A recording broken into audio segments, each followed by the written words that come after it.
Nós vamos florescer com 3 mulheres que Deus levantou num cenário de dor, no cenário de opressão, no cenário de perseguição. E quando eu olho para a vida dessas mulheres, eu vejo que todo cenário desfavorável é a oportunidade de Deus levantar alguém. No meio de uma situação caótica, é aí que Deus levanta homens e mulheres para florescer. E muitas vezes a gente não tem compreensão de que ao florescer você está pavimentando a vida de outro que vai vir depois. Então vamos florescer nessa tarde? Quem quer florescer, dá um glória a Deus. Vamos florescer com Joquebede, Sifrá e Puá. Livro de Êxodo, capítulo número 1. Vamos lá. Do versículo 15 a 21 é uma leitura um pouco mais extensa. Eu quero convidar vocês, vamos fazer o seguinte, eu leio o versículo 15, vocês leem o 16, e a toda a igreja vai participando assim, tá bom? Até chegar no 21, tá bom? Diz assim a palavra do Senhor. Êxodo, capítulo 1, versículo 15 em diante, até o versículo número 21. Diz assim, versículo 15. E o rei do Egito falou às parteiras das hebreias, das quais o nome de uma era Sifrá, o nome da outra Puá. Vocês.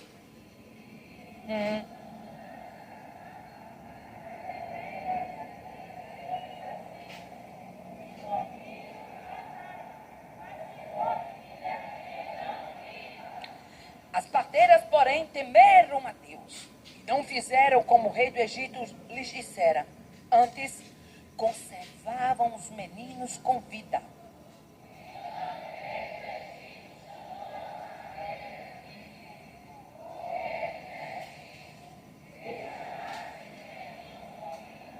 E as parteiras disseram a Faraó: é que as mulheres hebreias não são como as egípcias, porque são vivas e já têm dado à luz aos filhos antes que a parteira venha a elas.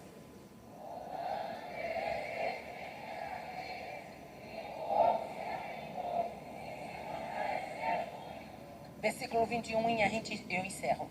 E aconteceu que, como as parteiras temeram a Deus, estabeleceu-lhes casas. Aleluia.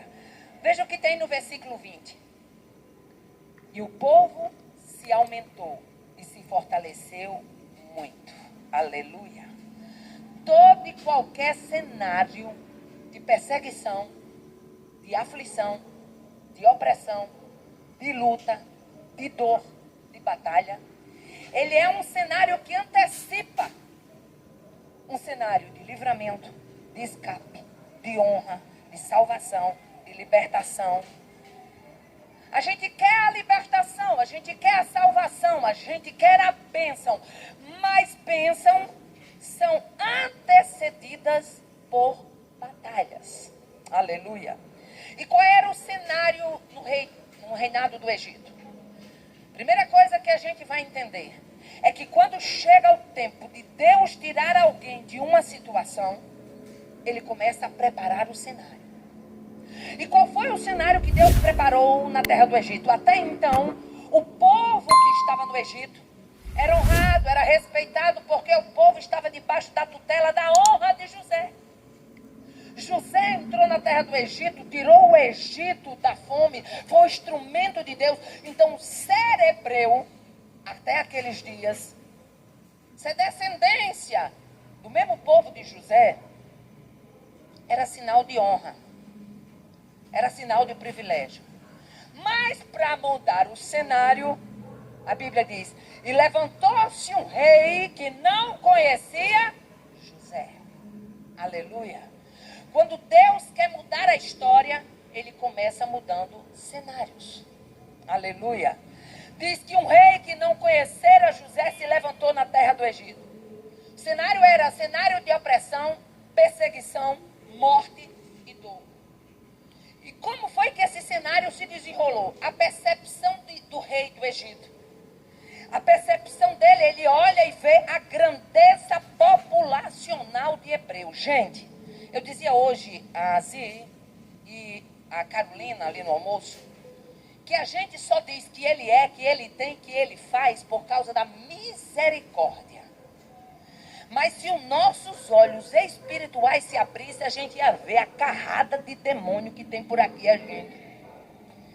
É demônio, minha filha, de caçamba. Aí tu acha que tu vai vencer uma batalhazinha, fazendo um jejuzinho meia boca, uma oraçãozinha de ponta de nariz. A batalha é forte. E Deus nos chamou para florescer num cenário de perseguição. Aleluia. Então a percepção da grandeza populacional dos hebreus incomodou o rei. Incomodou a tal ponto que ele tinha medo, tinha tanto hebreu, que ele começa a ver, qual era o medo de Faraó?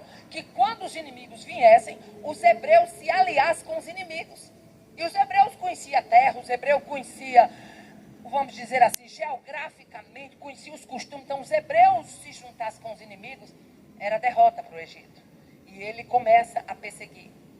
E veja só o que é que a Bíblia nos mostra. Todo cenário de perseguição, ele começa, primeiro, comparação e inferioridade. Todo cenário de perseguição começa com essas duas coisas, comparação e inferioridade. Ele comparou o número de hebreu e de egípcio. E ele viu que o número era grande e viu que dessa forma eles estavam em posição inferior, desfavorável. E aí ele começa a arquitetar, derrubar os hebreus da terra. O plano para impedir o crescimento dos hebreus, vocês já observaram que o plano de Faraó ele foi em 3 etapas? O plano de Faraó não foi só um, não. O Faraó teve um plano maligno em 3 etapas. E hoje, quando eu estava tomando banho, o Senhor disse assim: Satanás já tentou muito lhe derrubar. Investiu, investiu, investiu e até aqui você sobreviveu. E agora ele quis abalar você com essa presepada. Eu me lembrei que quando o Faraó se levanta, ele se levanta com um plano maligno, mas em 3 etapas, sabe? Você está achando que Satanás vai usar só uma arma para você? Ele usa uma, se aquela falhar, ele pega outra, se aquela falhar, ele pega outra, se aquela falhar, ele pega outra, se aquela falhar, ele pega outra. Aí você diz: irmã Aparecida, a gente vai viver assim, guerreando, enquanto a gente estiver aqui, meu filho, descansa só na glória. Enquanto a gente estiver aqui é uma batalha. Irmã Aparecida, e a gente vai fazer o quê? Agora só tem uma coisa: enquanto ele está pegando uma arma, pega uma, pega outra, pega uma, pega outra. Deus tem uma bazuca celestial que depois que ele levanta,